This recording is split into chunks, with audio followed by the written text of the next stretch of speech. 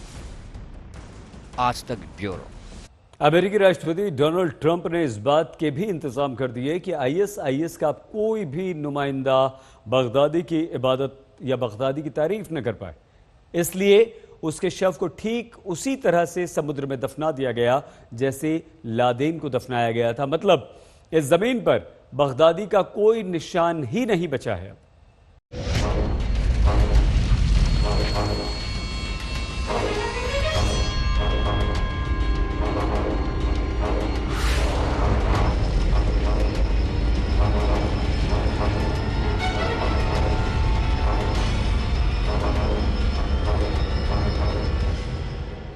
आतंक का आका बगदादी अब इतिहास बन चुका है, लेकिन दुनिया के सबसे खतरनाक आतंकी संगठन आईएस को कैसे खत्म किया जाएगा, ये वो सवाल है जो बगदादी की मौत के बाद खड़ा हो गया है।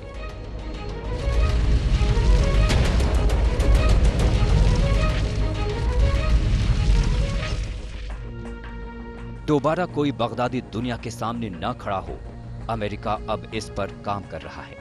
आईएस की जड़ें खोदी जा रही हैं। जिन लोगों का ब्रेन वॉश करके उन्हें आतंक के खौफनाक रास्ते में ढकेला गया, उस सोच को भी खत्म करना जरूरी है। Kill the leader of ISIS is a very, very big step forward. So killing the leader was a very big symbolic victory. I think it was very, very big for America, big for the world, big for the region. But at the end of the day, we still have more work to do. यही वजह है कि Baghdadi के मारे जाने के बाद America के सामने सबसे बड़ी चुनौती बगदादी के शव को लेकर थी, जिसके लिए उसने वही तरीका अपनाया जो उसामा बिन लादेन के साथ किया था। अमेरिका ने इस्लामिक स्टेट सरगना बगदादी के अवशेषों को समुद्र में दफना दिया है। अमेरिका के मुताबिक सारे काम इस्लामिक रिवाज के अनुसार किए गए। अंतिम संस्कार तय नियमों और लॉ ऑफ आर्म्ड कॉन्फ्लिक्ट के तहत किया गया। बगदादी के शव को फोरेंसिक डीएनए जांच के लिए एक सुरक्षित केंद्र ले जाया गया था, ताकि उसकी पहचान की पुष्टि की जा सके, और फिर शव को समुद्र में दफना दिया गया। इससे पहले अलकायदा सरगना ओसामा बिन लादेन को भी समुद्र में दफनाया गया था। 2011 में पाकिस्तान के एबटाबाद में अमेरिकी कार्रवाई में लादेन मारा गया था। तब लादेन के शव को एक काले बैग में रखकर डुबोया गया था। बैग के भीतर करीब 136 किलो वजनी लोहे की जंजीरें भी रखी गई थी, जिससे वो समंदर में बिल्कुल नीचे चला जाए।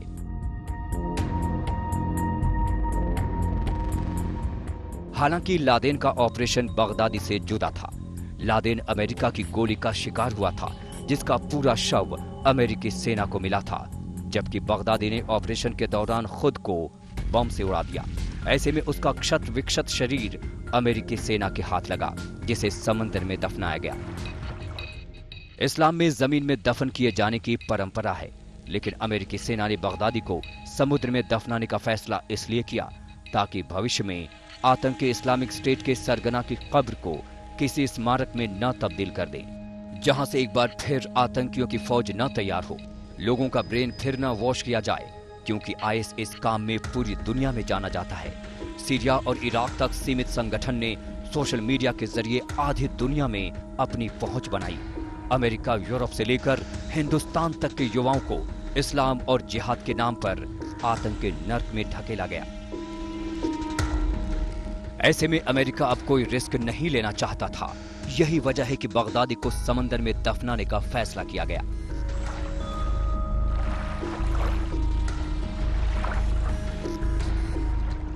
इतना ही नहीं, अमेरिकी सैनिकों ने बगदादी के गुप्त ठिकाने पर मिली आईएस से जुड़ी चीजों को रख लिया है। इसमें खूंखार आतंकी संगठन की भविष्य की साजिशों के बारे में जानकारी भी शामिल है, जिसके आधार पर आगे की रणनीति तैयार की जा रही है। बगदादी के साथियों को पकड़ा जाएगा, आईएस को पूरी तरह से खत्म किया जा रहा है। आज तक ब्यूरो।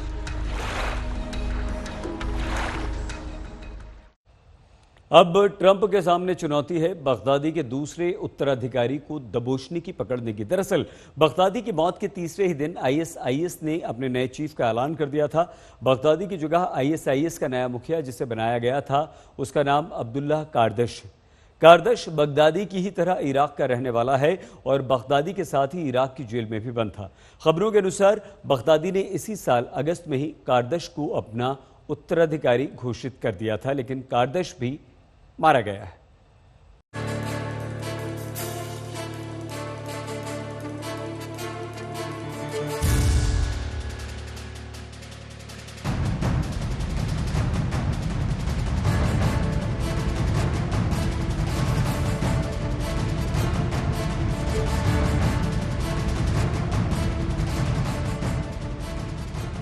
बगदादी की मौत को अभी 3 दिन भी नहीं बीते कि दुनिया में दहशत के नए सरगना की आईएस ने घोषणा कर दी है।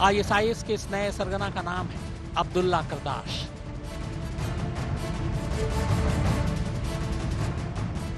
करदाश को बगदादी का बेहद करीबी माना जाता था। दोनों 2003 में इराक की बसरा जेल में कुछ वक्त तक एक साथ रहे थे। इतना ही नहीं, करदाश के बारे में कहा जाता है कि वो सद्दाम हुकूमत के दौरान इराकी सेना में भी रहा है। करदाश को ये जिम्मेदारी अबू बकर अल बगदादी के अमेरिकी कार्रवाई में मारे जाने के बाद दी गई है। यानी करदाश का उत्तराधिकारी बनाया जाना इस बात की तस्दीक करता है कि बगदादी मारा जा चुका है।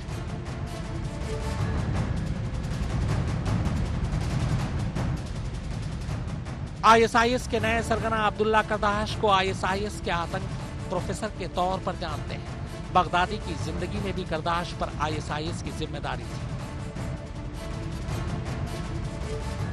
वही आईएस के रोज के कामकाज देखा करता था।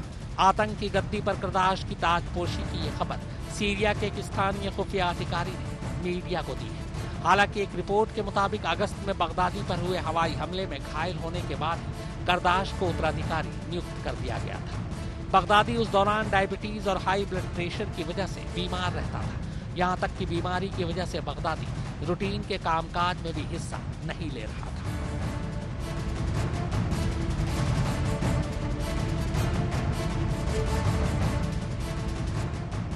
हालांकि साल 2014 में जिस तरह सीरिया और इराक में आईएस का दबदबा था, अब बिल्कुल भी वैसी हालत नहीं है। दोनों मुल्कों से आईएस के आतंकियों को खदेड़ा जा चुका है। बगदादी के तमाम करीबी मारे जा चुके हैं। इराक से लगभग आईएस का खात्मा हो चुका है, जबकि सीरिया के बेहद छोटे से हिस्से में आईएस के समर्थक अब भी जरूर मौजूद है।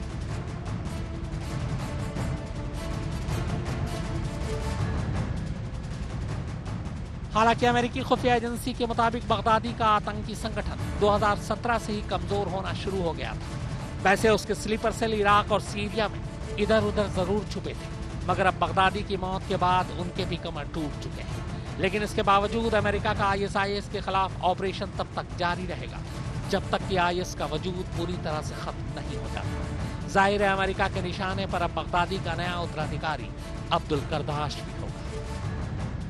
आज तक ब्यूरो। इस बुलेटिन में फिलहाल इतना ही। देखते रहिए आज तक।